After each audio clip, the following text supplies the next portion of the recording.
Okay, I will continue my yesterday's lecture on village suicide. We had started discussing etiology called egoistic suicide.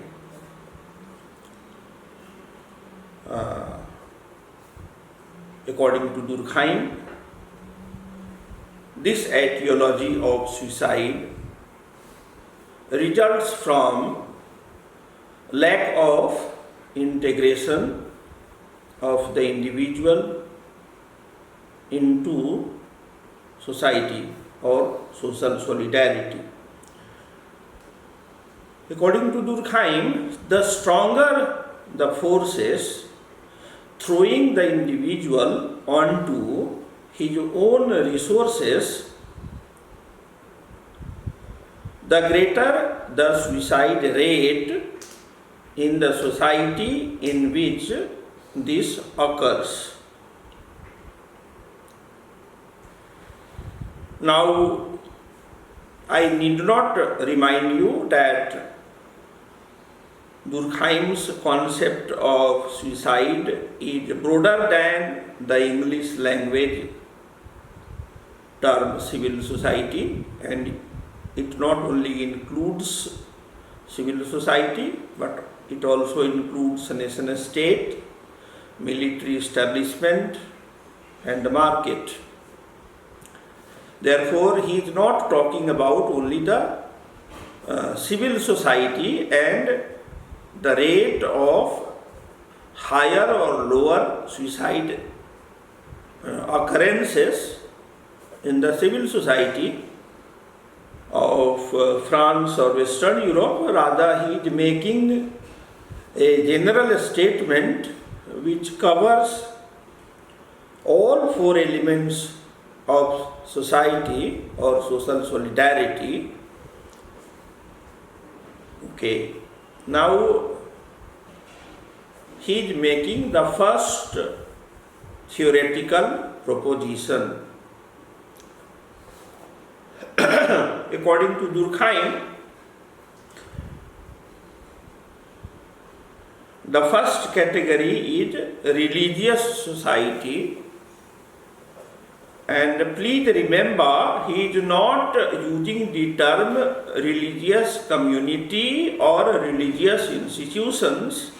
He is talking about religious society at par with the civil society or military society or the society of the nation state or the market. I am repeating, among the religious society, the suicide rate is lowest among the Catholics. The Catholics closely integrates the individual into the collective life. In contrast, the Protestant societies all over the world, based on the data Durkheim was using in this book, primarily gathered, classified and analyzed by his two research assistants. The main person is Marcel Mauss. Therefore, in the book Suicide, Durkheim acknowledges that all the tables of suicide rate and their variations is a contribution of Marcel Mauss and his team. Now you know that both of them, the uncle and the nephew, wrote one book together. The name of the book is Primitive Classification. And then Marshall Moss had also independent books. The celebrated The Gift is most notable, but he also collaborated with Henry Hubert on a book based on Indian data. It is known as Sacrifice. Now the English term sacrifice doesn't connote the cultural meaning. He is primarily referring to yagya of the Hindus. Now, yagya is certainly not a sacrifice, because sacrifice in the English term is related with examples like animal sacrifice or sacrifice of the daughter when she is given in gift in the form of kanyadan. Okay, but at the moment, both the Durkheimian analysis and the Mossian data is stating that, in contrast to the Catholic societies, the Protestant societies have higher suicide rate, and it is correlated with the high rate of individualism. Now, what is individualism? A political creed or political ideology which emerged in a milieu dominated by instrumental rationality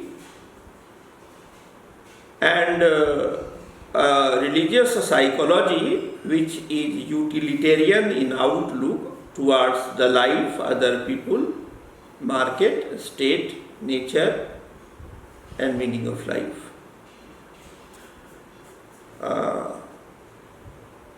This was an explanation of individualism in this context. I am making the statement again so that there is no confusion between the explanation of individualism and the higher rate of suicide among the Protestant societies.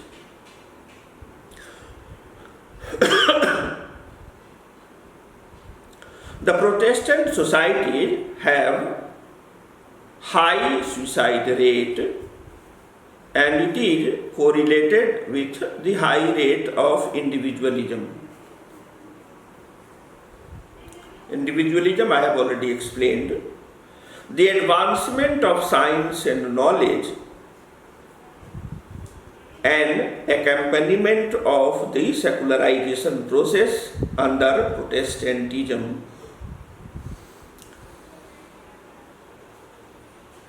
The common ideological semantic thread among the Protestant societies. Now, some of you get confused when you encounter the term secular. Now, the contrast of secular is sacred. The contrast of secular is sacred. And what is secular? It is profane. It is related with the individual. It is against the collective interest of the society at large. And what it is in reality? The term secular means that consciously or subconsciously you are following the religion of the Protestant societies. And 99% of Indians, including the students of sociology, since the time of Raja Ram Mohan Roy, have been living in megalomania and delusion that secular is something which is not rooted in religion. Therefore, when your demagogues or politicians call you to vote for a secular candidate, he is or she is requesting you to convert into Protestant religion. Now, whether this is justified or not is a value judgment which, as a Buddhist sociologist, I never make. Okay. Therefore, in case there is a higher rate of suicide among a certain sections of Indian society, for example, in IITs or IIMs, or in the cash crop region of modern agricultural farming, namely cash crop, it is not only a question of intrusion of high technology, which is an element of forces of productions according to Karl Marx, but it is also rooted in the alienation of the individual from his community bond, including family, the village community, the urban community, or whatever. Therefore, advancement of science and knowledge in third world of Talcott Parsons, or developing countries of the post-colonial theorists, take a partial view of modern science, because the advancement of science and technology is rooted in a culture of technology which is supposed to be rooted in the secular culture. It means a culture which has emerged out of the Protestant Reformation of Christianity in 16th century Europe, but with the colonization of the industrially advanced nations, this Protestant ideology was advocated as the modern outlook or the secular outlook, which is nothing but the Protestant outlook which Max Weber talks about in his book. And Les Suicide of Durkheim, based on the Maussian data, here Maussian data includes Marshall Mauss and his teammates who collected the massive data of suicide rate prevalent when the book was being written in 1897.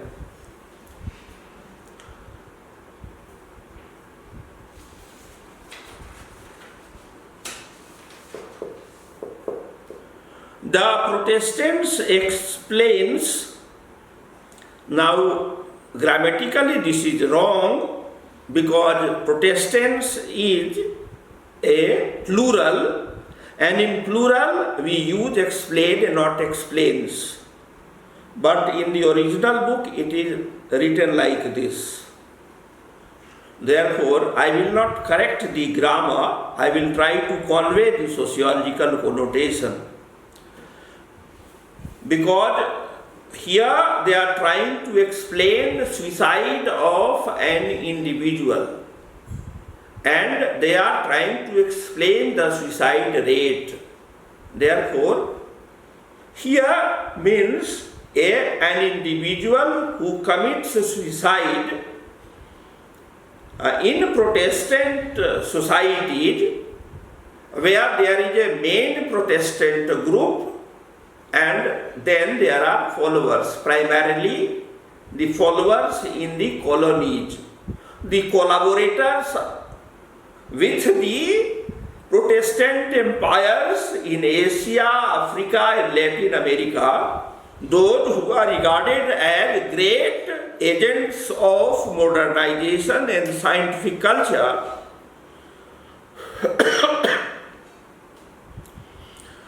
The Protestants explain,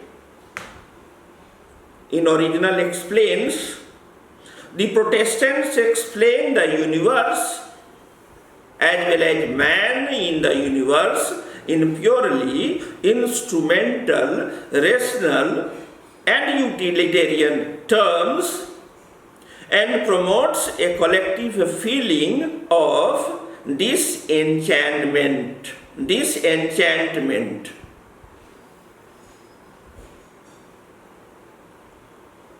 Durkheim claims that Protestant belief system promotes disintegration of the ties of the individual to the group.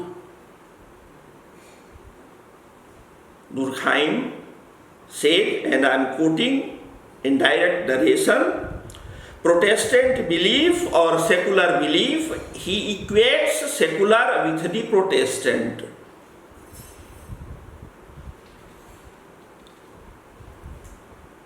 The Protestant belief system promotes disintegration of the ties of the individual to the group, in bracket, umbilical cord. Umbilical cord is garbhanal. You know, when a child is born from the womb of the mother, there is umbilical cord which ties the navel of the child with the cord of the mother which emanates from the womb. According to contemporary molecular biology, usually this umbilical cord is destroyed in most societies, but in case it is preserved, it has the potential to cure all diseases of the individual. But let me not take this question of umbilical cord. Let us come to Durkheimian theory of suicide rate among the Protestant societies. I am quoting it again. Protestant belief system promotes disintegration of the ties of the individual to the group and shows up in higher suicide rate.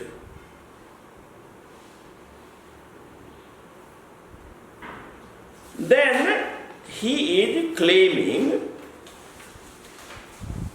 that egoistic suicide is highly correlated with slight integration of the individual into family life.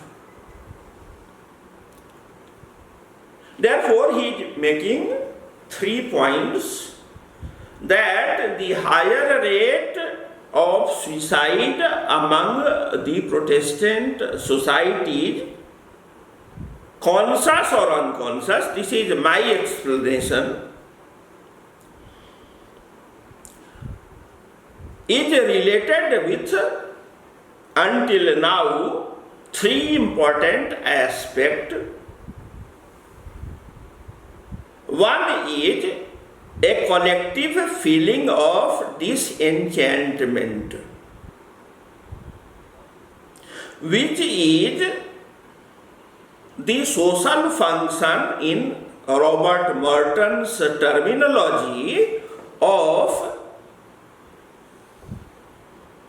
a purely instrumental, rational and utilitarian worldview. And second, a collective feeling of disenchantment is the first main cause or reason of a higher rate of egoistic suicide in Protestant societies.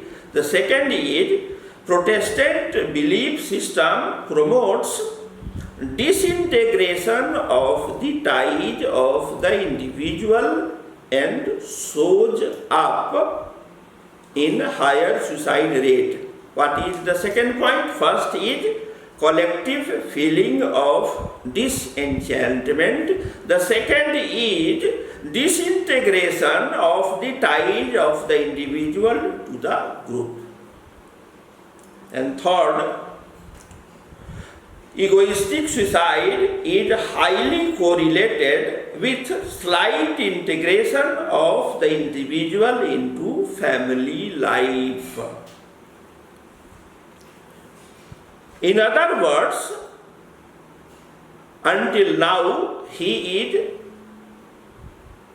presenting three indexes of egoistic suicide.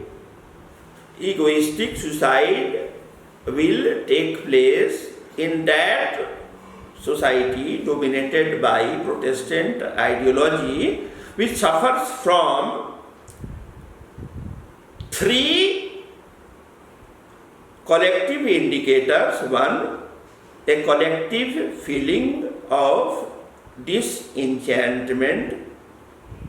Two, disintegration of the ties of the individual to the group. Third, looser or slighter integration of the individual into family life. In other words, where family values are not very strong, as in Western Europe and the developed countries of the New World, including United States of America and the countries of the Third World, family values are a great insurance against a high suicide rate. Then he said, he means Immanuel Kant, the individual characteristics of the spouses, husband and wife, the individual characteristics of the spouses is unimportant. Therefore, you cannot accuse that in case a person would have married to a better spouse, he or she would not have committed suicide. Durkheim says this is bullshit, nonsense. The individual characteristics of the spouses is unimportant. Suicide rate is dependent upon the structure of the family and the roles played by its members. You can see that this paragraph is the foundation of French structuralism of Claude Lévi-Strauss. What is the structural view about the individual or any individual action? According to Lévi-Strauss, not only the individual members of a society but also individual words in a grammatical sentence have no innate meaning for social purpose. What does it mean? the term love or hate had no innate meaning independent of the structural relationship of these words, love or hate, with other words in the sentence. Therefore, sentence has meaning according to Levi-Strauss. Words do not have any meaning. Here you can equate the words with the individual or the husband or the wife, or the labor or the capitalist. The individual characteristics, Durkheim said, of the spouses or the elements is unimportant. Suicide rate is dependent upon the structure of the family and the roles played by its members. Then Durkheim comes to the second aspect, or the second example, or the examples from a second aspect of society, that is political and national communities within the solidarities. First, he was referring to religion, and within religion he referred to family, and then he contextualized the higher or lower suicide rate. Now he is discussing political and national communities. Durkheim says, in great crisis, suicide rate falls. In great crises, the suicide rate falls because then society is more strongly integrated and the individual participates actively in social life. His egoism is restricted and his will to live strengthened. Here we are coming to the fourth index of egoistic suicide. And what is that? At least egoistic suicide will decrease. The rate of egoistic suicide will be less. It will decrease when there is a national crisis or political crisis. Now, later on you will understand that although in crisis, great political and national crisis, egoistic suicide will be decreasing. You know, it will be less, it will be restricted, but I am telling you in advance, anemic suicide, another etiology of suicide, anemic suicide may increase, but at the moment we are not dealing with anemic suicide etiology, rather we are restricting our discussion only to egoistic suicide. Therefore, the fourth index of higher or lower suicide rate is the situation of normal and pathological in political and national communities. Now, war, for example, between France and England during the Napoleonic era saw an index of lower suicide rate because the war was a national crisis. It was a political crisis.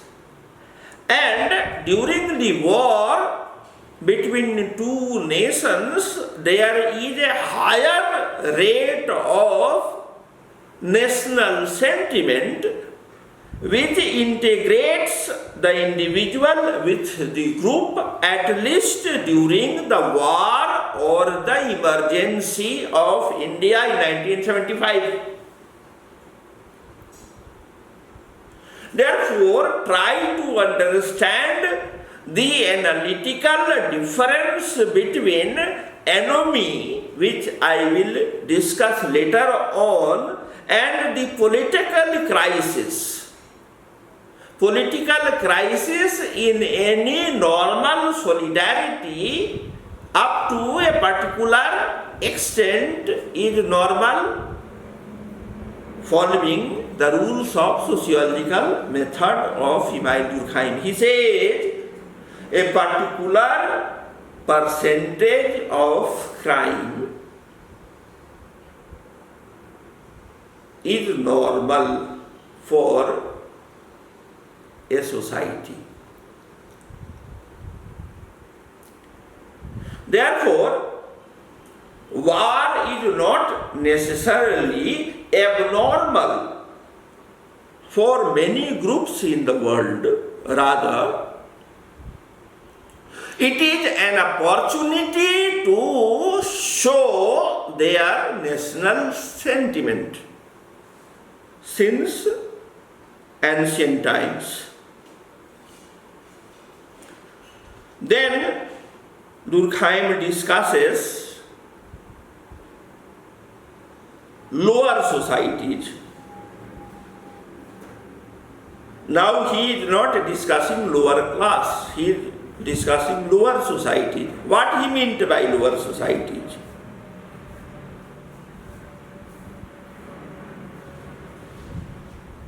Please do not make a guess. I am reading out his sentence in direct narration.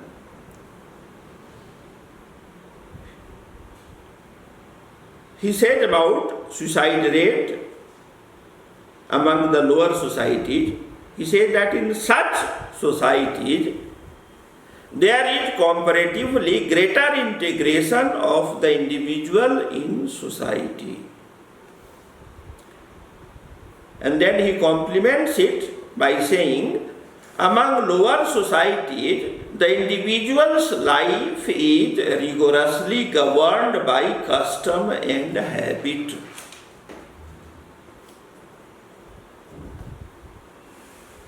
What does it mean? By lower societies, he is referring to societies which are unindustrialized, which are less urbanized, which are less developed in the sense of Protestant theologians. In other words, he is referring to pre-industrial tribal societies and other societies where the ties of community sentiment is very strong. Therefore, he is referring to Russia. When in 1897, he includes among lower societies like Russia, China, India, South Africa,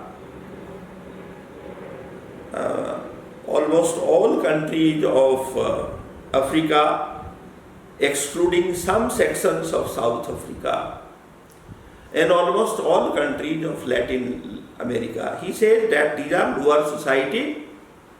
Now, the lower society in English is a very bad translation of the word he used in the French. He said mechanical solidarity, which I think is much more familiar to you. By lower societies, he meant mechanical solidarities. Now, the discussion about egoistic suicide ends, and in the second he deals with altruistic suicide, but in between there is a discussion which becomes very important. It can be called as the liminal section. I think most of you may not be familiar with this term liminal, Liminal. What is liminal? Liminal is a stage which is blurred in social memory, or in geography it will be called no man's land. There is a space between India and Pakistan which neither falls in the suzerainty or sovereignty of Pakistan or India, no man's land. In the same sense, there is a cusp in astronomy. When a particular planet is transiting from Capricorn to Aquarius, there is a cusp. In the same sense, there is a liminal stage in human society, human life. For example, in case I ask all of you sitting in this class,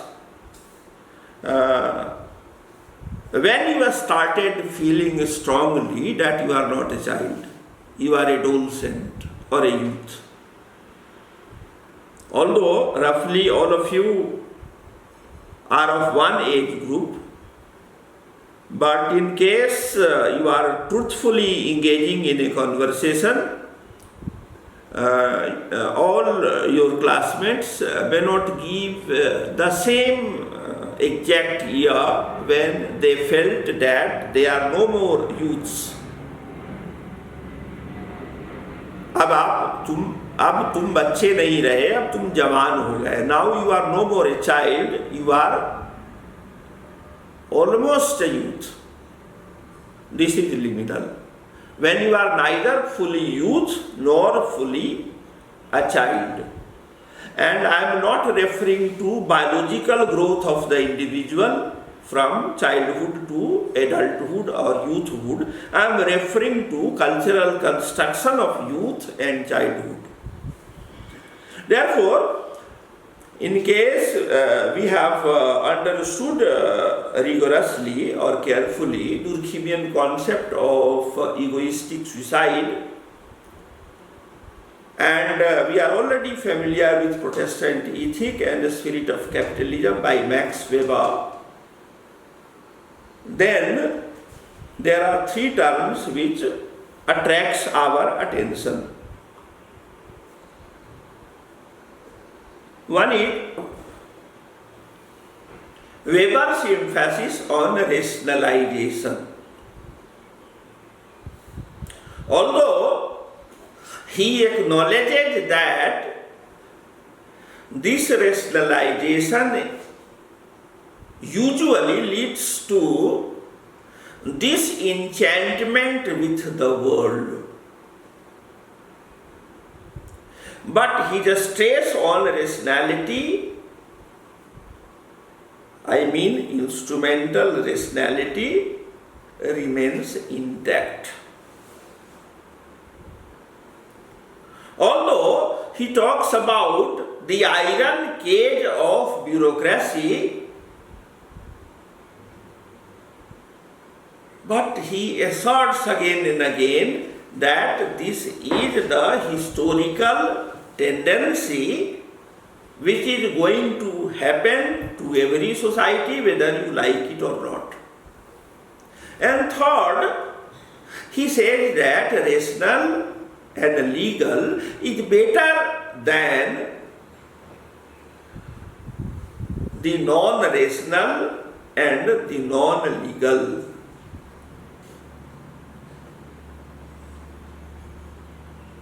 Now, when Max Weber was criticized vigorously by his contemporaries,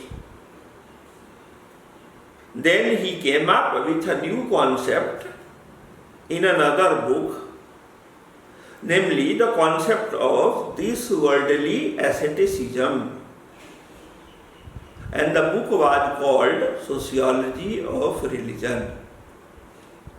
And then he wrote a very celebrated article which is included in the prescribed book edited by Girth and Mills from Max Weber, namely Social Psychology of World Religions. Now let us understand Weber's concept of this worldly asceticism. This worldly asceticism among the Protestant groups,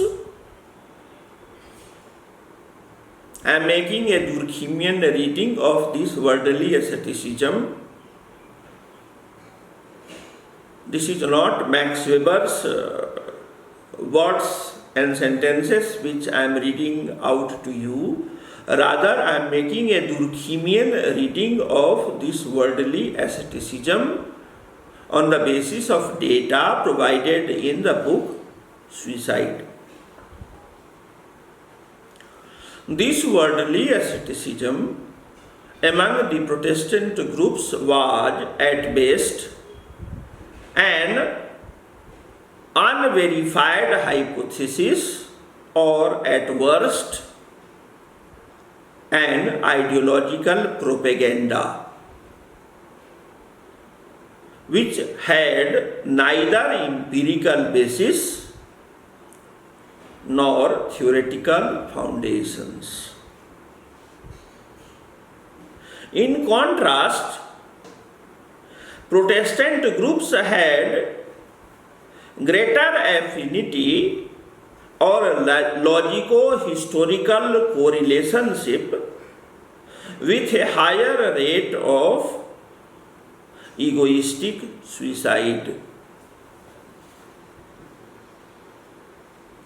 From 1902, when the second edition of Durkheim's French book, The Division of Labor in Society, was published, or when Swami Vivekananda of India died, the year is 1902. From 1902 to 2020 or 2021, 22nd of March until yesterday, there were very few capitalists in the world who followed Calvinism in their private or public lives. From 1902 till date means until yesterday, because the data for today cannot be compiled until the sun sets. There were very few capitalists in the world who followed Calvinism in their private or public lives. In contrast, there were more capitalists during the same tenure, same period, who followed the religious and professional ethics of the Jews, Zoroastrian ethics, ethics of the Catholic groups, ethics of the Orthodox churches of Russia, Syria, Egypt and Greece, Chinese religious ethics, Jain religious ethics, Buddhist religious ethics, Sikh religious ethics, and the religious ethics of the Hindu religious denominations. And among these people, there was lower rate of egoistic suicide also. What does it mean? That although in your graduation, in case you opted for sociology as a subject, you are taught that Protestant ethic and the spirit of capitalism is a classic in sociology. The truth is, at best, it was an unverified hypothesis, or at worst, an ideological propaganda in favor of the newly emerging capitalist class, which had neither empirical basis nor theoretical foundations. Now let me give a pause. Some of you may be thinking that I am against Max Weber and I am in favor of Karl Marx and Emile Durkheim. Yes, I use more Durkheimian sociology than the Marxist sociology or the Weberian sociology, but I do respect Max Weber. When I am reading sociology of law, I take Max Weber as a great classical sociology in the field of law. I also read his book Economy and Society with enthusiasm.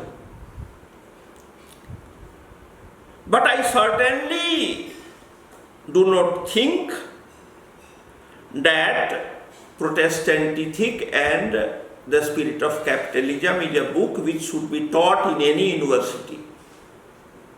First, this book was not a book, it was part of his academic diary, which Weber did not publish. It was published by his disciples, Bhaktas, Chelas. And you know, unlike the masters, including Max Weber, the devotees are much more fanatical, much more fundamentalist. And this is also the case in our country. There are bhaktas of Mahatma Gandhi, there are bhaktas of, B.R. Ambedkar, there are bhaktas of Narendra Modi, there are bhaktas of E.M.S. Namboodiripad, there are bhaktas of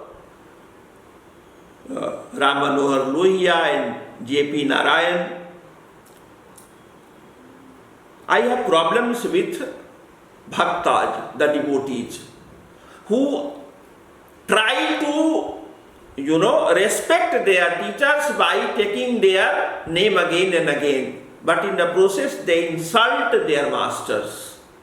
Therefore, I do think that the followers of Max Weber did him a lot of harm by promoting this poor book.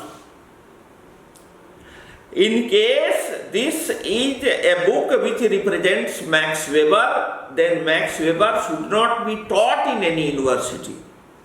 But this is a wrong idea.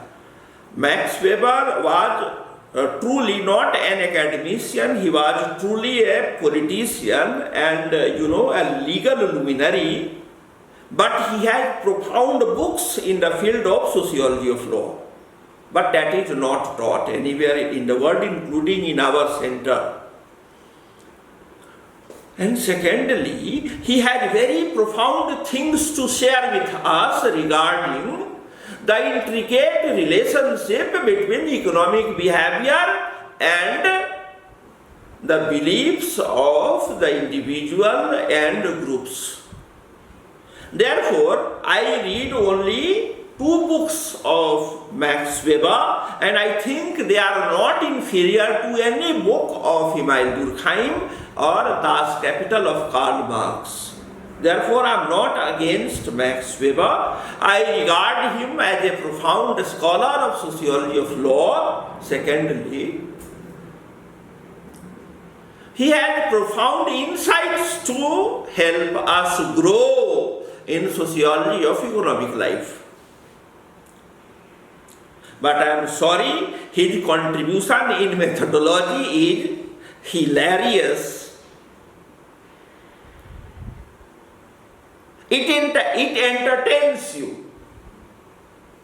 Max Weber's methodology of social sciences and Protestant ethic and the spirit of capitalism entertains you like a mindless comedy film made anywhere in the world, including in Hindi cinema. Therefore, do not rubbish Max Weber under the light of my criticism of Protestant ethic and the spirit of capitalism. I am not teaching methodology of social sciences. That is taught in another course, and the teacher is a very celebrated scholar of our center, and I like him. Therefore, please try to understand, that my critique to Max Weber and sometimes my endorsement of Karl Marx is not rooted in my particular sociological views. Rather, I am making those criticism or endorsement under the light of Durkheimian sociology. I think it should be clear to all of you. Now let us come to the second ideology, altruistic suicide.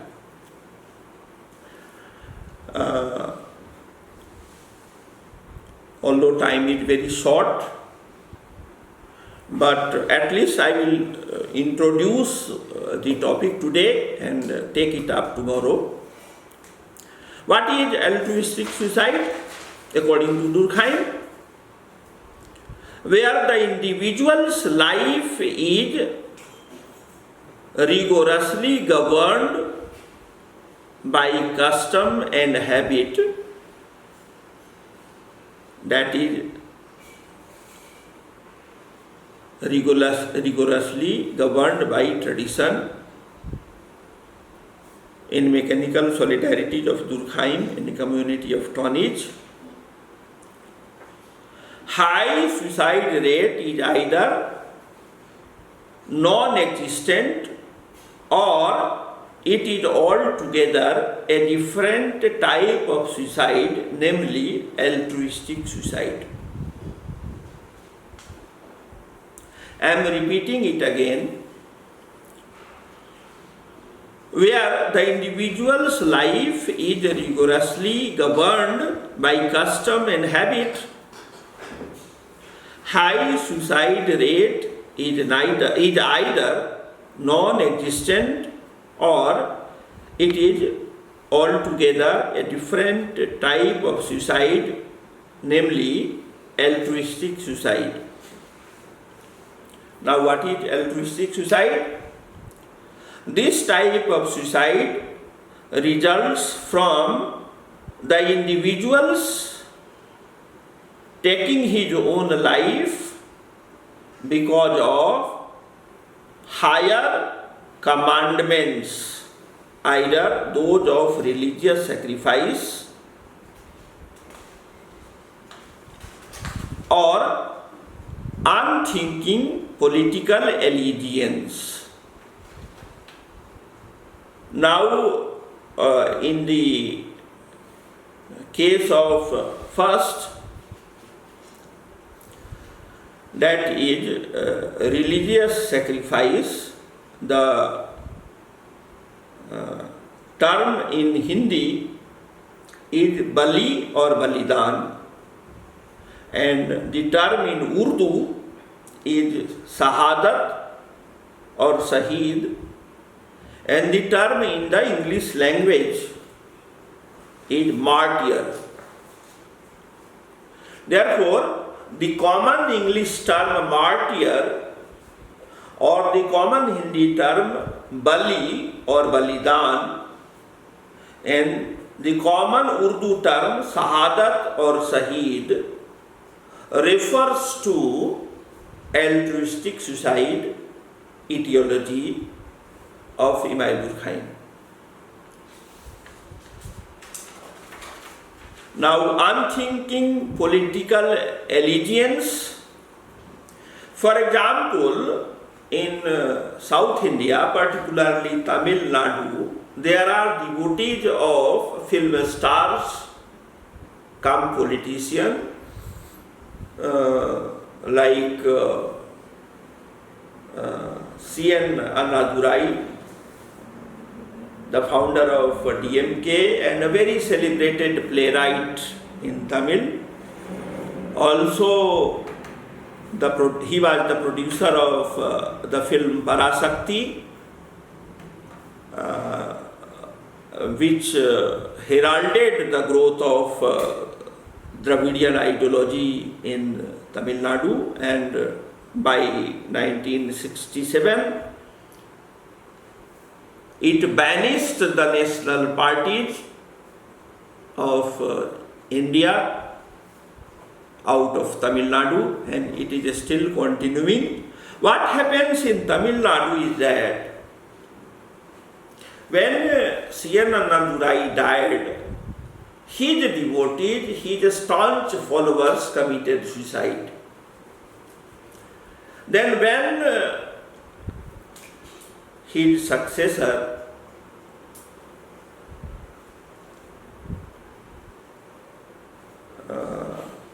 the founder of, in Mumbai, that is Bombay. Okay, time is up. I must close.